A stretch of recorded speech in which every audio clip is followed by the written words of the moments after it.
Good morning. Welcome to CBSBaltimore.com and First Warning Weather. Let's start off with Irma, and we'll be continuing in our discussion with Irma because right now she's going to be starting to impact our weather here in the Mid-Atlantic. The only watches or advisories we have out through the entire Southland, all of Dixie, and down through the Florida Peninsula are a couple of tropical storm watches, primarily north of Atlanta, Georgia. I just checked the winds around the Atlanta, Georgia area, and they're basically anywhere from 12 to 15 miles an hour. This Jose, we'll talk about Jose in a second. What you're looking at right now is a tropical depression, even weakening into what's just going to be a deep area of low pressure. You can see that classic comet that we always associate with these lows and their rain shield. Notice winds of Irma right now, 35 miles an hour standard, gusts to 45. But to be quite honest about the deal, that's really a little bit less than we'll see should a nor'easter run up the coast this winter.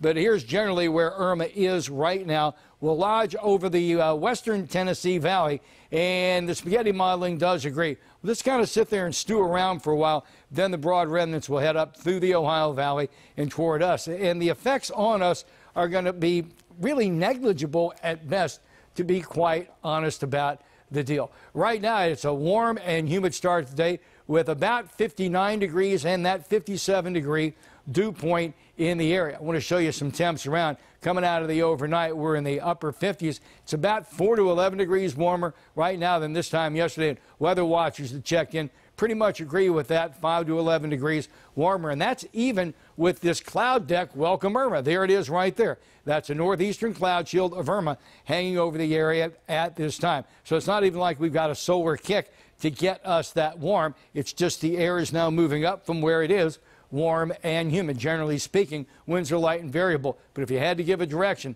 that's going to be it. Up from the south, as you see returns trying to move our way. But this blocking high is still settled over the area, though it's weakening. Yesterday it was at 30-34. Now it's at 30-07. Showers are in the forecast late this afternoon and tonight. But that's close enough proximity to me to say, well, hey, look, it's not impossible. You can see a very light and widely scattered passing shower through the day. Here's Irma moving up toward that western Tennessee Valley. And as you look at the future cast, again, just going to kind of blow herself out, head on up to us and call it a day. The biggest problem is going to be, and it's a nagging problem in the forecast. Matter of fact, let me get to the 5-day and we'll talk about it. 74 degrees, sun and clouds, mild this day, but I got to mention that widely scattered chance up. But tonight, passing showers in the actual forecast, 62. Now look at the 5-day. On Friday, we are indeed going to see, that's going to be in the forecast, potentially the wettest day, and that's not a lot of rain at all. But every day, Wednesday, Thursday, Saturday, and Sunday, there are going to be clouds with that chance of a passing shower. 78, 80, 79 Friday, 78, 76 for the Ravens home opener on Sunday. I don't think there's going to be a weather problem, but it's just this nagging issue as Irma, just even in remnants, still just keeps basically hanging on. Let's go down to the Caribbean and talk about Jose. Winds of 75. Gust of 90. The problem with Jose is that Jose's really not moving. Jose's just kind of stewing around, and just off our shores, that's a bit of a difficulty. Spaghetti modeling does agree that Jose's just going to kind of sit there and spin, but yesterday, one of these models, the GFS, as a matter of fact, had it coming toward us. Now that is not the case. But until all these start to align, taking this out to sea, we're going to have to stay on point. Thanks so much for stopping by. CBSBaltimore.com. First Warning Weather.